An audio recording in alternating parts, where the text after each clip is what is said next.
O nosso convidado de hoje é natural de Campinas, São Paulo, mas ainda pequeno, aos 3 anos, foi morar no Rio de Janeiro. Carlos Roberto Lupi tem 66 anos, é formado em administração com licenciatura plena em administração, economia e contabilidade pela Faculdade do Centro Educacional de Niterói, FACEM. É filiado ao PDT desde 1980 e assumiu a presidência do partido depois da morte de Leonel Brizola em 2004. Lupi é ex-deputado federal e já foi ministro do Trabalho e Emprego de 2007 a 2011, durante os governos de Lula e Dilma Rousseff. Desde janeiro de 2023, é ele quem comanda o Ministério da Previdência Social neste terceiro mandato do presidente Lula. Obrigada pela presença aqui. Bom dia, ministro. Eu que agradeço. Bom dia, Brasil. Muito bem. Vamos começar, ministro, falando sobre filas. Filas no INSS. Na semana passada foi sancionada pelo presidente Lula a lei que veio trazer o programa de enfrentamento a filas. Antes, essa lei já era uma medida provisória e eu queria saber como é que anda esse programa, o que a gente já avançou nesse programa de enfrentamento às filas, o que a gente já conseguiu alcançar aí de resultado, ministro? Bom, primeiro eu queria agradecer a oportunidade, é muito importante de falar com o povo brasileiro, né? Esse aqui é um programa que vai do Oiapoque ao Chuí, literalmente, todo mundo está ouvindo. Eu acho importante a gente, antes de falar do que é a fila hoje, dizer a herança que recebemos, né? No governo anterior, eu não falo o nome para não sujar minha boca, o governo não fez um programa de enfrentamento à fila, fez um programa de combate à fraude. Colocou 2 mil militares sem nenhuma experiência na área, não tem nada contra os militares, mas não tem que botar alguém que não conhece a área fazendo aquilo que não conhece. E esses 2 mil militares, em vez de fazer um trabalho para coibir a fraude, do trabalho que eles organizaram para acabar com a fraude, gerou a fila. Porque não cuidou nem de uma coisa e criou outra. Parou a máquina administrativa. E isso foi muito ruim. Nós tínhamos, fora o corriqueiro, fora o dia a dia, só para você ter uma ideia, querido, diariamente tem pedidos novos para o INSS, todo tipo de pedido. Aposentadoria, pensão, salário maternidade, auxílio saúde, pagamos também o seguro-defeso, LOAS, BPC. Então, são várias modalidades que a Previdência Social paga como benefício. Hoje, nós temos 39 milhões de brasileiros que são beneficiados da Previdência. 39 milhões, é quase uma Argentina, de pessoas que dependem de alguma maneira da Previdência. Quando nós assumimos a Previdência, tinha essa herança maldita. E mensalmente, hoje, para você ter uma ideia, nós recebemos de 950 mil a 1 milhão de pedidos por mês, chamados pedidos iniciais. Pessoas que fazem algum requerimento para algum pedido pelo Meu INSS, a nossa plataforma digital, pelo 135, nosso sistema de telefonia, e nas agências e convênios de todo o Brasil que a Previdência tem. Quando o governo Lula assume, nós começamos a arrumar esse processo.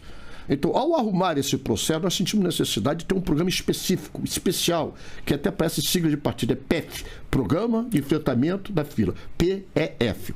Isso foi um programa construído durante 6 meses junto à ministra da Gestão, a ministra Esther, competente e querida amiga, ao ministro da Casa Civil, toda a assessoria da Casa Civil e da Presidência da República, durante 6 meses construído para fazer o quê? O foco em enfrentar aquilo que era o mais grave nessa fila da Previdência. Nós estamos avançando. Isso não se resolve num tocar nos dedos, nem um piscar de olhos. Porque é um Brasil muito imenso, aqui é um continente, e além disso, nós temos um processo que foi ao longo dos anos destruído a Previdência Social. Nós chegamos a ter, no primeiro governo Lula, 40 mil funcionários do INSS. Hoje temos em torno de 20 mil. Nós chegamos a ter de 6.500 a 7.000 médicos peritos. Hoje temos em torno de 3.500. Quer dizer, estamos trabalhando com a metade do potencial, com a população aumentando, com a reivindicação aumentando. Hoje nós estamos com 55% das pessoas sendo atendidas em até 45 dias. Por que eu digo em até 45 dias? Porque a lei faculta, nos permite fazer uma fila de espera de até 45 dias. É o padrão normal. Estamos com 55% nesse processo de 45 dias. Para você ter uma ideia, nós tínhamos cerca de 28% a 30% em 45 dias. Quer dizer, estamos afunilando. Nós começamos do fim da fila, que era mais de um ano e meio, filas de até 2 anos, para vir para os 45 dias. E até dezembro, a nossa intenção é colocar todo mundo em 45 dias de espera. Para que ano que vem nós começamos a pensar um novo modelo. Um modelo mais ágil, mais rápido. Nós estamos trabalhando para isso. Esse programa de enfrentamento à fila é emergencial para resolver essa demanda demasiada que está com muito longa espera. E eu tenho certeza que muitos que estão me ouvindo ainda têm reclamação, é óbvio, é natural, mas muitos também estão reparando que está se mudando a Previdência Social. O senhor acha que vai dar para cumprir essa meta até o final de dezembro para 45? A nossa intenção é colocar todo mundo em 45 dias até dezembro. É claro que você só tem o balanço de dezembro e janeiro, né? Você tem que esperar o mês terminar. Mas a nossa intenção é essa, e eu sou um pouco assim ousado. Eu pretendo que ano de 2024 nós tenhamos todos em uma fila de 30 dias, até o final do ano que vem. Para isso, a gente está fazendo uma série de medidas, né? Estamos criando agora, é importante essa oportunidade, se você me permite falar, o ateste médico. O que é ateste médico? Se eu me adoeço, Deus nos permita que não, eu, para poder tirar licença médica, eu tenho que apresentar um atestado de um médico para o meu patrão, senão meu patrão não dá o atestado para mim, não me libera do trabalho. Ora, aí se eu tenho um atestado do médico, esse médico está registrado, tem o CRM dele. Normalmente, 90% é vinculado ao SUS, Sistema Único de Saúde. Por que a Previdência tem que pedir um outro atestado? Então, estamos desconfiando do médico, que é habilitado, que é regularizado, que é quem a empresa aceita para poder liberar? Então, esse ateste médico, o que é? Um atestado que você tem como cidadão particular, com CRM, ou do SUS, ou de qualquer hospital público, ele serve como atestado para você tirar a tua licença até 90 dias provisória e receber pela Previdência Social. Com isso, todo mundo que tem a plataforma Meu INSS, ou vai numa agência, ou liga para um 35, mandando a cópia desse atestado médico, não precisa, por exemplo, ter que ir para a perícia para fazer um novo exame. Já está o exame ali, já está constatado por médico, nós confiamos nos médicos brasileiros. Então, isso já melhora bastante o fluxo da fila. A perícia só vai entrar quando esse prazo é maior, quando é uma coisa mais grave. São os poucos peritos que estão nos ajudando muito, eu sou muito grato a eles. Mas não dá para atender essa demanda tão grande. Ministro, vamos começar então a viajar ao país? Vamos abrir os nossos microfones para Salvador, Bahia. Quem está com a gente é a Rádio Band News e quem faz a pergunta é o Léo Souza. Oi, Léo, bom dia para você. Bom dia, Karine, bom dia, ministro, os nossos colegas telespectadores também. Ministro, começamos falando sobre a situação das filas e o senhor mencionou aí o ponto que eu gostaria de questioná-lo justamente sobre a questão das perícias, né? A gente sabe da fila de pessoas que aguardam a perícia médica do INSS e com muita dificuldade, principalmente nos lugares mais afastados dos grandes centros do país, pessoas que precisam viajar quilômetros para fazer a perícia, tem dificuldade para conseguir fazer o agendamento, né, num prazo mais curto. Gostaria de saber qual é a realidade do quadro de peritos do INSS. Hoje o senhor mencionou essa possibilidade de flexibilização nesse processo, mas qual seria o quadro, a quantidade de peritos necessários para a gente equacionar essa fila e levar com mais agilidade a perícia para essas pessoas? Há, por exemplo, perspectiva de concurso no curto prazo, quantas vagas, quando deve sair esse concurso? Gostaria que o senhor respondesse sobre essa questão. Obrigado, Léo Souza, aí da minha querida Bahia, Salvador, onde o Brasil começou. Começou tudo pela Bahia. Obrigado a Band News pela pergunta. Você, na minha época de guri, tinha um repórter chamado Testemunho Ocular da História. Você está sendo testemunho da história, você está falando a verdade. E quem fala a verdade não jura nem tem medo de errar. Então, o que nós temos que fazer para enfrentar isso? São vários mecanismos que nós estamos tratando. Primeiro, nós estamos fazendo mutirões, principalmente nesse chamado Brasil profundo, nesse interior do Brasil. Você tem toda a razão, o médico não chega lá. Você, às vezes, tem cidades com 400, 500 quilômetros de distância. Você vai em Ilhéus, você vai em Itabuna, você vê uma distância muito longa que não tem peritos lá, porque simplesmente estamos com a metade dos peritos trabalhando do que tínhamos há 15, 20 anos atrás, como eu já falei. Esse mutirão funciona principalmente fim de semana. Então, nós pegamos sexta, sábado, domingo, às vezes nós tiramos uma semana inteira para ir nas regiões mais longínquas, mais distantes do Brasil, para fazer essa perícia médica. Isso resolve de imediato? Não, mas isso atenua, principalmente nesse chamado Brasil profundo, no nosso Nordeste, que é a maior índice, metade dessa fila que eu tenho hoje é da área da perícia. Precisa de perícia. E isso a gente não resolve de um dia para o outro. O que conseguimos aprovar agora no Senado, na Câmara, já sancionado pelo presidente Lula, a telemedicina. Esse é o mecanismo que nós vamos usar a partir do ano que vem, mais moderno do mundo. Por exemplo, agora, com a pandemia, a telemedicina foi, assim, uma luz para salvar muitos cidadãos no mundo todo.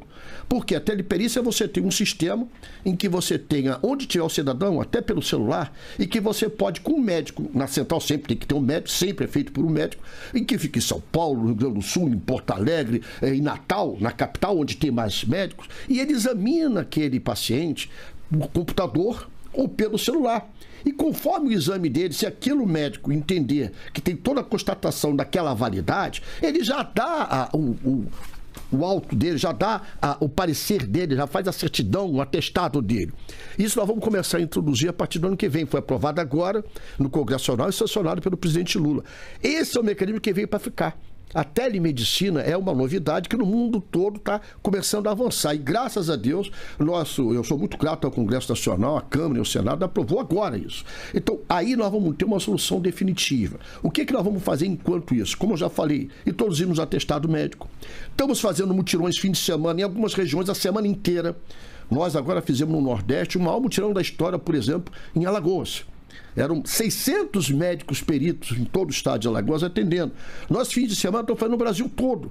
Então, a fila está começando a diminuir, mas eu repito, nós não somos santos milagreiros. Não se resolve de um dia para o outro. Estamos trabalhando com muita dedicação, com muito carinho, com muito respeito à população. E você falou a verdade, Léo. Esse é o principal problema na Previdência hoje. É a perícia médica. Não pelos peritos, mas pela quantidade de peritos, que é muito inferior à necessidade, e pelo esse Brasil ser muito grandioso. Isso aqui é um continente. Então, por exemplo, no Amazonas, no Pará, você só consegue atender as populações ribeirinhas se for de barco.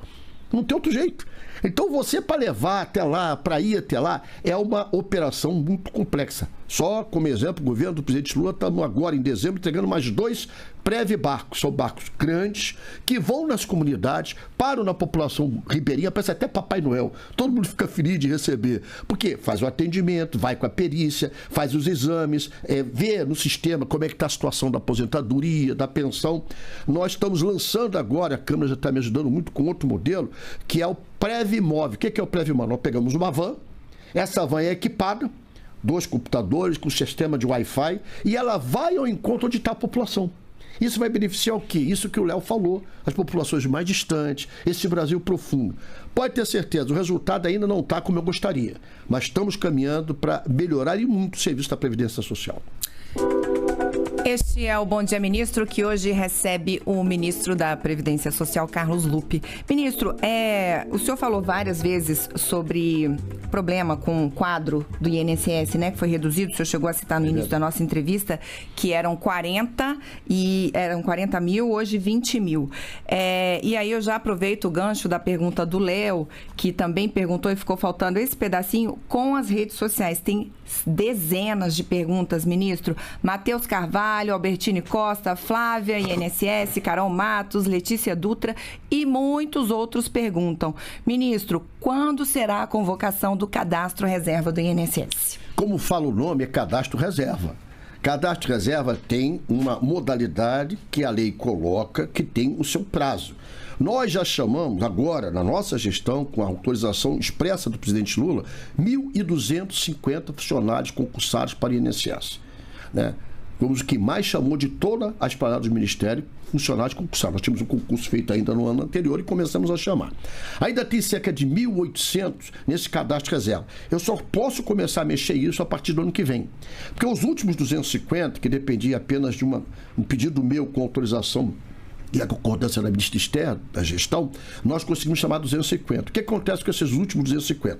Vão para treinamento, são qualificados, distribuídos para todo o Brasil, conforme a necessidade, conforme o concurso que ele foi aprovado determina, para depois chamar outros desse cadastro reserva. Eu tenho a esperança, a expectativa, trabalho para que ano que vem a gente consiga chamar, se não todos, boa parte desse quadro reserva de cerca de 1.800 funcionários. Maravilha. E aí já aproveito também outra pergunta que relacionada a esse assunto, Raíssa Grácio pergunta se tem previsão de concurso para perito médico federal.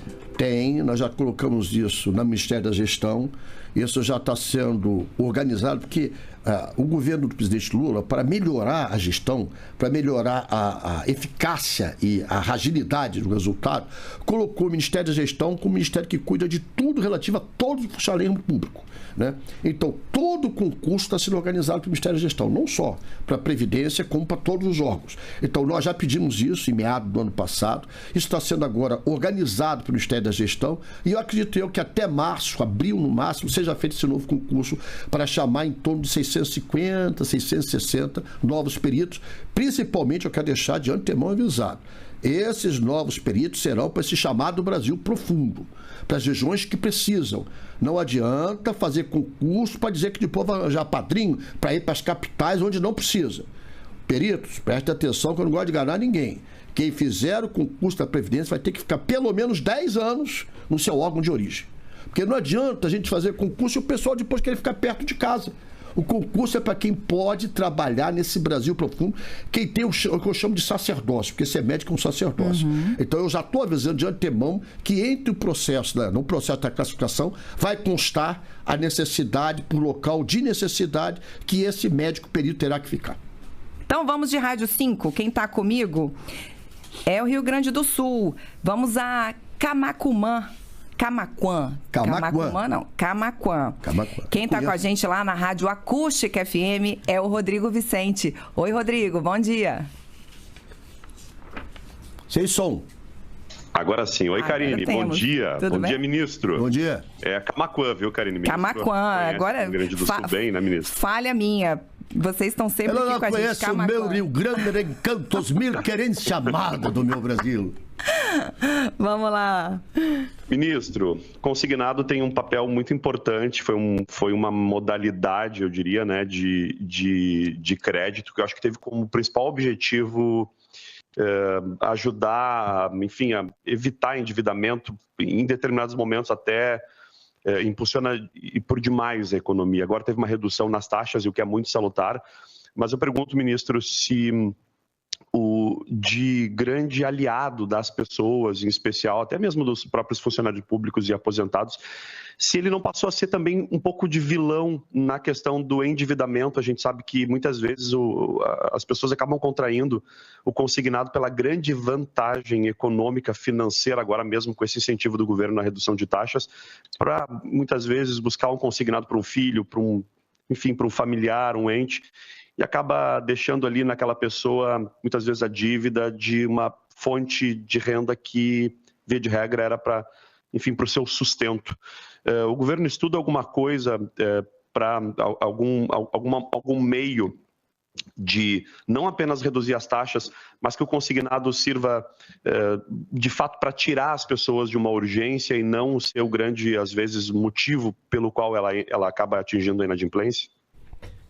Obrigado, Rodrigo. Você faz uma pergunta que é o meu coração de preocupação. Por quê, Rodrigo?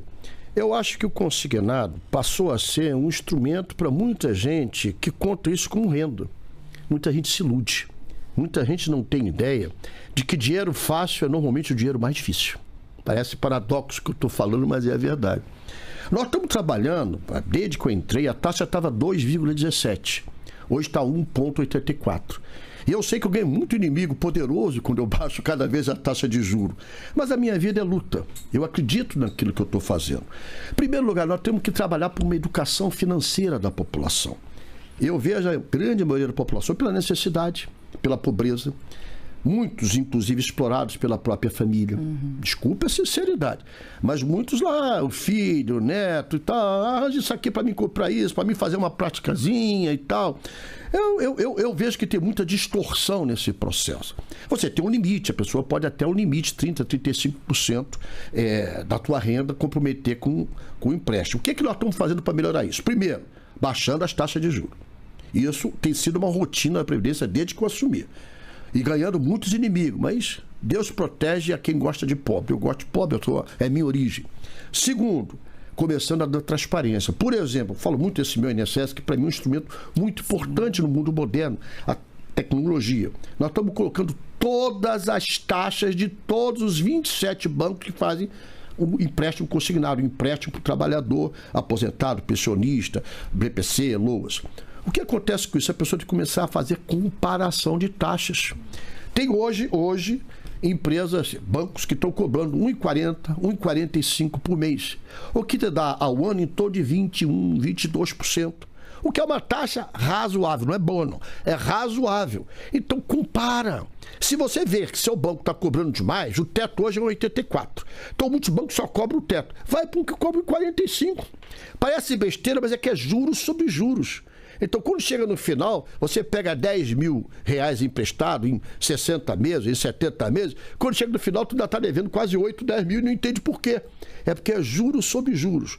Se informa, faz o que a gente chama portabilidade. O que é esse nome bonito, portabilidade? A qualquer momento, qualquer consignado, porque tem a garantia do próprio salário. Olha que beleza para o banco. Você pega o dinheiro emprestado e você tem desconto em folha. O desconto é direto na sua conta. Olha todo o sistema. No meu INSS está lá a comparação de todas as taxas de juros, inaugurada por mim também. E aí você tem, esse está me cobrando muito alto, muda de banco. Isso é possível, a lei permite a portabilidade. Mudar de portador, mudar de credor. Então, olhe as taxas, cuidado ao fazer esse empréstimo, veja se realmente é necessário, só faça aquilo que for extremamente necessário e quando o seu banco estiver cobrando muito, abre a página do INSS, tem lá toda a transparência de todas as taxas aplicadas por dia, por todos os bancos. Nós anunciamos o teto, que agora é 1,84. Vai baixar. Mas muitos trabalham com 1,50, 1,55. Então, vá pelo mais baixo. É a melhor maneira de você tentar diminuir o seu sofrimento. Este é o Bom Dia Ministro, que hoje recebe o ministro da Previdência, Carlos Lupe. Eu lembro que você pode acessar e baixar esse programa a qualquer momento. Basta acessar redenacionalderádio.ebc.com.br. Ministro, já passamos pela Bahia, pelo Rio de Janeiro, já passamos no Rio Grande do Sul, em Camaquã. Vamos agora a São Paulo. Vamos a Santo André, para a Rádio ABC. Quem mandou uma pergunta para a gente foi o Luiz Fabiano. Bom dia, Luiz Fabiano. Gostaria de saber quais ações o Ministério da Previdência pode tomar para diminuir o chamado fraude no cartão do segurado, onde existe a modalidade do saque indevido e também do empréstimo. Eu não consegui entender direito, não. Desculpa. Ele quer saber como evitar fraudes no cartão do INSS, é isso, No Malu? cartão de crédito, é isso? A gente vai... Vamos rodar de novo a pergunta? Vamos rodar de novo a pergunta. Gostaria de saber quais ações o Ministério da Previdência pode tomar para diminuir o chamado fraude no cartão do segurado, onde existe a modalidade do saque indevido e também do empréstimo segurado. Sim. Olha, tem muitas maneiras de se fazer isso. Primeiro, não dê sua senha, não empreste seu cartão para ninguém. Esse negócio de a gente botar para um amigo, para um vizinho ou para alguém que quer ajudar o cartão e a senha é fatal via desvio de recursos, desvio de dinheiro. Primeiro lugar. Segundo lugar, nós estamos agora sistematizando e melhorando o sistema de informatização para combater a fraude. Dentro da Previdência, junto com a Polícia Federal, nós estamos todo dia pegando grupos criminosos organizados para desvio de dinheiro dos aposentados e pensionistas. Mas o melhor remédio para isso é cuidar com a sua senha. Não dê o seu acesso ao meu INSS. Quando entra no meu INSS, você cria uma senha com o seu número, com o seu CPF e que tudo pode ser feito ali. Não dê a sua senha para qualquer um. Não passe adiante. Cuidado. Quando alguém disser, quero te ajudar, deixa eu ver aqui, cuidado. Infelizmente, nós somos uma sociedade de espertos. E todo mundo quer aproveitar. A idade vai chegando, eu já estou velho, já estou na terceira idade. Eu sei que isso cada vez vai se aprofundando mais. E a gente acaba, na boa fé, confiando em quem não podemos confiar. estamos agindo, a Polícia Federal está nos ajudando, detectando fraude, estamos melhorando o mecanismo de fiscalização, de acesso, mas é fundamental a compreensão dos nossos aposentados, pensionistas, beneficiários da Previdência. Não passe a sua senha para ninguém. É a primeira moda, primeiro modelo para evitar fraude. E quando há uma fraude, ministro, o que o segurado precisa fazer? Procura o banco, vai no 135, o que faz? Pode procurar o banco, vai no 135, entra e imediatamente pede cancelamento. Imediatamente. Ao órgão mais rápido que você tiver. Repito, eu estou falando muito da plataforma do INSS, porque é um mecanismo moderno. Você pode acessar pelo telefone celular. Você pode baixar a plataforma Meu INSS no celular e de qualquer lugar você acessar. Não deixe passar o tempo. Sentiu que estão tirando dinheiro teu, denuncia para a gente apurar, e o correto é botar na cadeia esses criminosos que fazem isso. O senhor está brincando aí que já está na melhor idade, vamos dizer assim, e no Brasil a gente tem uma população também cada vez mais longeva, né, ministro? Então, a força de trabalho jovem tem pago essas aposentadorias, né? Pelo regime geral. Queria saber, ministro, quanto tempo a gente aguenta ainda? Tivemos uma reforma da Previdência em 2019. Tenho aqui também uma pergunta das redes sociais perguntando se o senhor é a favor da revogação da reforma que foi feita em 2019. Sei que o Ministério tem um grupo de trabalho que estuda esse assunto. Queria que o senhor falasse um pouco para a gente sobre isso. Bom, vamos por parte. Em primeiro lugar, essa questão de se afirmar de quem trabalha, sustento aposentado, é parte de verdade. Por quê?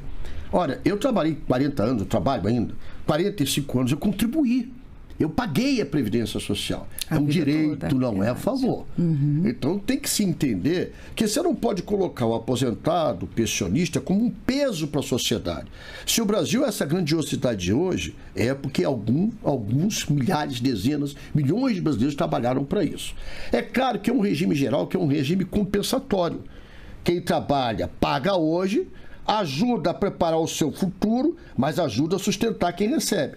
Nós temos hoje no Brasil em torno de, eu nunca falo número absoluto porque sempre muda, 50 milhões de brasileiros que recebem e pagam a Previdência Social. E temos quase 39 milhões de que recebem. Essa conta não fecha se for no dia de hoje. Mas por que eu digo que essa conta no dia de hoje ela é deformada? Porque quando eu comecei a contribuir com 13 anos de idade, eu tenho que corrigir o valor da minha contribuição. Se eu pagava na época Cruzeiro Novo, hoje não é mais. Então tem que ter a correção desses 40 anos. A gente tem que ter muito cuidado quando fala da Previdência como se fosse um peso e um déficit. Eu costumo dizer, déficit é fraude. Isso é déficit para o Estado. Déficit é banco que não paga os seus impostos. É empresa que tem isenções e não contribui para o crescimento do país, diferentemente de empresas que geram emprego. Isso é déficit. Previdência Social, como diz o nome, é Previdência, mas é social. Você tem na Previdência esses 39 milhões hoje, que está aumentando, de beneficiários, mas você tem em torno de 12 milhões, 11, 12 milhões, que não contribuíram com a Previdência, mas têm direito correto dado pela Constituinte de 88. BPC, Benefício da Prestação Continuada, LOAS, você tem o seguro-defeso. Contribui com a Previdência? Não. Mas tem um direito pago pela Previdência. Então a gente tem que compreender, primeiro, que a Previdência Social do Brasil é o maior programa contínuo, permanente, de assistência de previdenciária e social do planeta Terra. São 39 milhões. Isso é investimento, amor. Quase 60% dos municípios brasileiros dependem do dinheiro do aposentado para sobreviver. O dinheiro do aposentado e pensionista circula mais do que o dinheiro do Fundo de Participação Municipal. Pesquisa, entra no Google que vocês vão ver. 60% dos municípios brasileiros vivem às custas do nosso aposentado e pensionista. É um dinheiro que volta. Porque cada vez que você compra um copo d'água, você compra um mantimento, arroz, um feijão, isso volta para o próprio governo no imposto. Isso ajuda a alimentar a economia. Eu chamo de ciclo virtuoso. É um dinheiro que vai para o salário, esse salário é que distribui riqueza, entre aspas, ou uma sobrevivência, esse dinheiro volta para o mercado, porque quem ganha, em média, R$ 1.700, não guarda nada, vai guardar o quê? Se mal dá para ele sobreviver. Então, para mim, a Previdência Social é o maior programa social que a gente tem. Segundo, num país desenvolvido, num país que avança, nós temos que entender que o respeito, como todos os países europeus, como a China, por exemplo, os idosos são referência. Os idosos são os grandes conselheiros. Os idosos são respeitados. Quanto mais respeita-se os idosos, mais se respeita a própria nação. Então nós temos que separar, ser justo e ver que os aposentados e pensionistas nada mais recebem do que é seu direito. E sobre a reforma, vamos ter uma revisão? Olha, existe, eu tenho opiniões pessoais que eu tenho que discutir dentro da Previdência, tem outras cabeças dentro do governo que precisam discutir, mas eu dou um exemplo prático. Você, uma dama, se o seu esposo, seu companheiro, seu parceiro morre amanhã, você vai receber 60% da renda dele. Eu pergunto, é justo isso? Eu quero discutir isso. Eu quero discutir que se a Previdência Social é apenas um número frio, se ela não está lidando com o ser humano, com vida, com distribuição de renda. O Conselho Nacional da Previdência Social, que é o Conselho Tripartite, está lá. Representação dos banqueiros, representação da sociedade organizada civil, representação dos associados, dos sindicatos e do governo. Nós queremos discutir o que foi essa reforma e ver os pontos da reforma que precisam ser corrigidos para não piorar cada vez mais o sofrimento do povo brasileiro. É isso, esse é o Bom Dia Ministro, que hoje recebe o ministro da Previdência, Carlos Lupe. Vamos voltar lá para Camaquã? Vamos, Camaquã, então, Rio Grande. Vamos para o Rio Grande do Sul, vamos de novo lá com o Rodrigo Vicente. Som. Tá fechado o microfone, Rodrigo. Perdão. Ministro, eu fiquei bem curioso com relação aí ao meu INSS. Enquanto o senhor falava que eu baixei, vi que realmente é um aplicativo muito fácil e acho que é uma ferramenta, como o colega havia colocado ali, para evitar fraudes, né? A gente consegue estratificar literalmente a nossa vida ali. Tem muitos recursos e me surpreendi com o número, né? Já mais de 14 milhões de pessoas tiveram acesso ao meu INSS, mas é um desafio ainda muito, né, para chegar nesses mais de 200 milhões, né, ministro?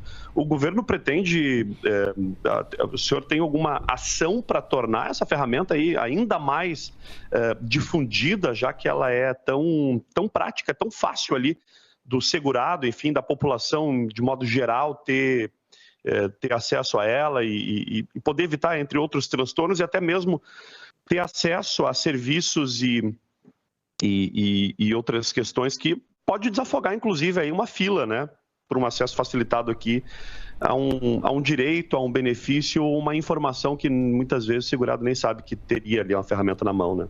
Rodrigo, eu agradeço a sua pergunta, porque eu estou desde o início do programa falando permanentemente dessa plataforma. É claro que ela está num processo de evolução. Quem organiza essa plataforma para a gente é a DataPrev. É o sistema de tecnologia de ponta que o governo tem. A DataPrev está evoluindo nesse processo. Para você ter uma ideia, hoje o maior número de acesso de todas as plataformas digitais do governo é o meu INSS. Em média, são 40, 50 milhões de pessoas que acessam a meu INSS mensalmente. 60% das pessoas já estão fazendo os pedidos dela iniciais, aqueles pedidos de começo, pelo meu INSS. Então, nós precisamos melhorar. É claro que para você que é jovem e é muito inteligente, é fácil o acesso, mas tem uma parcela considerável da população, 40% ainda não acessa, que precisa facilitar a sua vida. Então, o que eu quero fazer? Já estamos fazendo esse sistema ser mais simples, mais fácil. Por exemplo, você sabia que nós temos um cartão do beneficiário? O beneficiário, se você entrar no meu INSS, vai ter ali, ele pode digitar, abrir um cartão em que ele passa a ter uma série de benefícios da Previdência. Por exemplo, ele pode ter desconto em farmácias, porque esse convênio é feito com vários bancos, Banco do Brasil, Caixa Econômica Federal. Eu falo dos públicos, porque aí eu estou fazendo propaganda de entes públicos, não faço de entes privados. Vários outros bancos. Ele pode ter desconto em cinema, ele pode ter desconto em aviação, em passagem aérea, em hotel. Ele pode, por exemplo, não precisar mais, nós estamos avançando esses convênios com os estados, no acesso gratuito a ônibus, a metrô. Então, é um serviço que hoje nós temos cerca de 1 milhão de beneficiários da Previdência que já tiraram o seu cartão. Nós temos 39 milhões que podem tirar. Então, eu estou te dando um exemplo, que eu comecei isso agora. Eu sou imperativa mesmo, vou sair daqui com 200 ideias. O pessoal do INSS, da minha direção, já está apavorado comigo, porque sabe como é que eu sou. Então, nós precisamos evoluir. Eu agradeço muito a sua contribuição de chamar a atenção para essa plataforma. Eu quero muito pedir, humildemente, a quem nos está ouvindo, acesse o INSS. Onde não tiver solução, terá um setor até para reclamação, para queixa. Veja o que está dificultando você. Nos informe que nós queremos ser um serviço serviço, boa prestação de serviço. E isso, repito, a plataforma não impede a necessidade de ter funcionário, de ter humanização.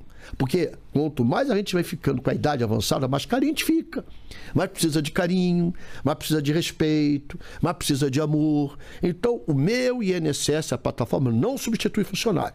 Porque vai ter que sempre ter um funcionário para enquadrar, para arrumar, para organizar. Mas é fundamental para melhorar a fila, como você disse, e também para fazer do INSS um instrumento mais eficiente. Acabando, ministro. Passou rápido demais. Então, quero agradecê-lo já pela presença aqui e quero que o senhor faça suas considerações finais. Eu agradeço muito, adorei, eu não senti nem o tempo passar. Não sei se é porque eu falo demais, sou chato demais, mas eu adorei. Eu quero agradecer a essa instituição do serviço público, a ABN, a Empresa Brasileira de Notícias, ao sistema que se organiza, porque o nosso papel é prestar contas à população. É ter humildade de saber os nossos erros, procurar corrigi-los, mas eu sempre trabalho com foco na minha vida. Eu procuro compensar o que Deus não me deu de muita inteligência com a minha capacidade de trabalho. Eu trabalho muito. Eu gosto da palavra servidor. Eu gosto de servir a sociedade. Já fui ministro do Trabalho, já fui secretário de Estado. Estou no maior desafio da minha vida, que é a Previdência Social. E olha, eu sou ambicioso. Eu sou um homem de sonhos. Eu quero sair da Previdência Social com a marca de deixar uma Previdência Social mais eficiente, mais ágil e mais humana. Pode ter certeza que eu ainda vou voltar aqui para o povo reconhecer isso. Vamos esperar a sua volta. O pessoal tá brincando aqui. Já fomos EBN há 40 anos atrás. Somos EBC agora, ministro. Desculpa. Você tem que perdoar que a idade avança. Claro, ato falho, mas tá tudo certo. Já evoluímos como o INSS também. E é isso, quero agradecer a sua presença, quero agradecer a todos os meus colegas que fizeram um Bom Dia Ministro comigo hoje, nesta quarta-feira. Espero vocês todos em outras oportunidades. Quero agradecê-lo, ministro, e venha sempre, venha contar as novidades do INSS e da Previdência Social. Hoje nós tivemos nos trabalhos técnicos aqui na rádio, Reinaldo dos Santos. A gente se vê na próxima semana com mais um ministro e até uma próxima. Tchau!